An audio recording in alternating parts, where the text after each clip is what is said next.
हाँ जी दोस्तों, कैसे हो आप?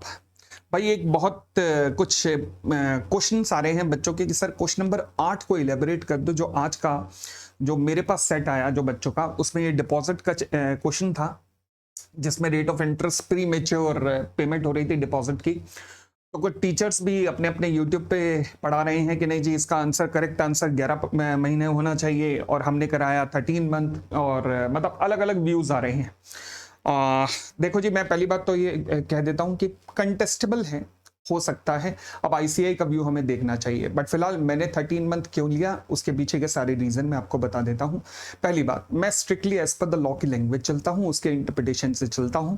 अब लॉ की लैंग्वेज क्या है मैं आपके सामने अभी रख देता हूं। ये देखिए, ये सीए इंस्टीट्यूट का स्टडी मटेरियल है आपके सामने, पढ़िएगा। Premature repayment of deposit, page number 5.28 पे लिखा है।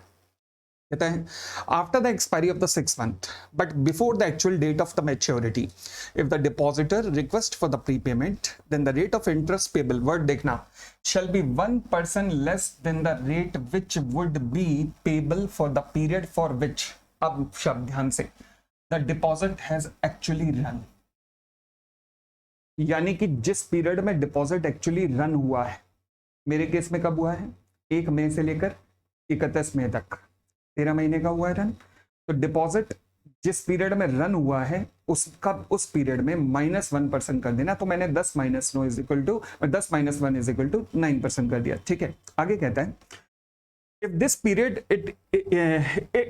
in this respect it is to be noted that the period for which the deposit has run 13 months, if it contain any part of the year, yes it contain any part of the year, that is 1 month which is less than 6 month है, then it shall be excluded कर दिया। तो logically interest should have been paid for 9% for 12 months, ये logical बनता है। अब यहां पर कहीं फाइनेंशियल ईयर तो लिखा नहीं हुआ कि हमें फाइनेंशियल ईयर के हिसाब से चलना है कि भाई फाइनेंशियल ईयर खत्म होने के बाद हमने देखना है कि 6 महीने या 6 महीने से ज्यादा हुए या नहीं हुए। तो इस हिसाब से तो भाई साहब एक गड़बड़ हो जाएगी। पूछो क्या कि अगर मान लीजिए कंपनी ने एग्जैक्ट 6 महीने के बाद, यानी कि अप्रैल मई जून जुलाई अगस्त सितंबर, 1 अक्टूबर को अगर मान लीजिए डिपॉजिट इशू किया है, डिपॉजिट मंगवाया है, और इसी केस में अगर 13 महीने बाद डिपॉजिट रीपे हो रहा है, तो फिर आप पहले फाइनेंशियल ईयर का भी दे दो क्योंकि 6 महीने हो गए वहां का भी पूरा दे दो, मतलब 1 साल का, और फिर अगले 6 महीने का भी दे दो क्योंकि अगली बार तो 7 महीने हुआ है। जो लोग ये इंटरप्रिटेशन ले रहे हैं कि नहीं नहीं 11 महीने का कंसीडर्ड होना चाहिए, तो उनके हिसाब से तो फिर अगर 1 अक्टूबर को डिपॉजिट होगा तो फिर तो 2 साल का इंटरेस्ट मिल जाएगा, जबकि 13 महीने डिपॉजिट चला है।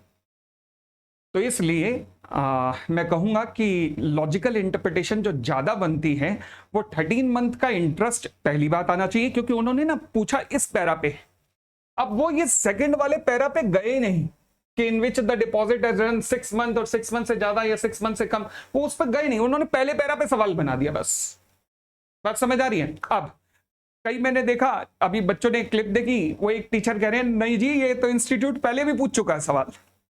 बिल्कुल पूछ चुका है। कब पूछा है? नवंबर 2022 में क्वेश्चन पेपर इंस्टीट्यूट का आया था, उसमें पूछा था। तब भी क्वेश्चन बड़ा अजीब सा था, मगर इतना नहीं था जितना इस बार है। तब इससे तो बहुत ही आसान लेवल का था।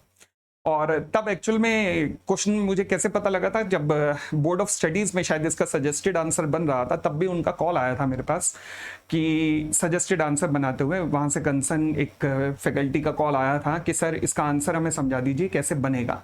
तो भी मैंने उन लोगों को आंसर समझाया था बना के कि ऐसा इसका सजेस्टेड आंसर बनना चाहिए। मैं क्वेश्चन आपके सामने रख देता हूँ। वो क्वेश्चन क्या था?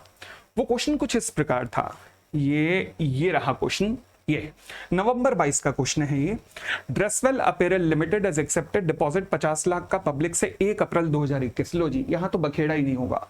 1 अप्रैल 2021 को डिपॉजिट एक्सेप्ट किया है, 24 महीने का डिपॉजिट एक्सेप्ट किया है, 9% का रेट ऑफ इंटरेस्ट था। अच्छा, 1 जून 2022 को, यानी कि कितने महीने के बाद? मार्च अप्रैल, यानी कि 13 महीने के बाद, सॉरी मई, तो 14 महीने के बाद, 14 महीने के बाद प्री मेच्योर रीपेमेंट की डिमांड आई है। तो फिर इंटरेस्ट कितना पे होना चाहिए, 9 - 1 = 8%। ठीक है, कितने पीरियड का, 1 अप्रैल से लेकर अब साल के वो जो 14 महीने में से 2 हटा दो तो 31 मार्च, यानी कि 31 मार्च तक पे होना चाहिए। C would be the correct answer. यहां पे तो दिक्कत ही नहीं है, बट इसका मतलब ये थोड़े ना कि हम 31 मार्च को पकड़ लेंगे, नहीं नहीं नहीं इसे नहीं छोड़ेंगे, 31 मार्च पकड़ लेंगे कि भाई 31 मार्च तक ही पे होगा। अब ऐसे थोड़ा ना हो रहा है, कोई अकाउंटिंग ट्रीटमेंट थोड़े ना पूछा है कि 31 मार्च तक का अकाउंटिंग ट्रीटमेंट बताओ। और दूसरी बात, ये लॉ की लैंग्वेज है, यहां पे कहीं लिखा है कि फाइनेंशियल ईयर को बेस बनाना है, नहीं, उसमें लिखा है deposit has actually run. Getting it? वो इस पैराग्राफ पे उन्होंने क्वेश्चन बना दिया, बस उसके हिसाब से ऑप्शन दे दिए, नीचे वाले पैराग्राफ के ऑप्शंस पे गए नहीं वो।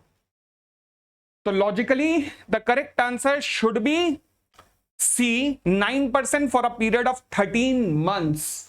अगेन मैं किसी के पॉइंट ऑफ व्यू को गलत शब्द नहीं यूज करूंगा, बहुत हैवीवेट वर्ड होता है ये, तो इसलिए मैं, क्योंकि कंटेस्टेबल है, स्टिल कंटेस्टेबल है, तो इसलिए हम आईसीआई के सजेस्टेड आंसर का वेट करेंगे। बट मैंने अपने सबूतों के साथ आपको जस्टिफाई कर दिया है कि इसका आंसर लॉजिकली सी ही होना चाहिए, सी इज मोर करेक्ट।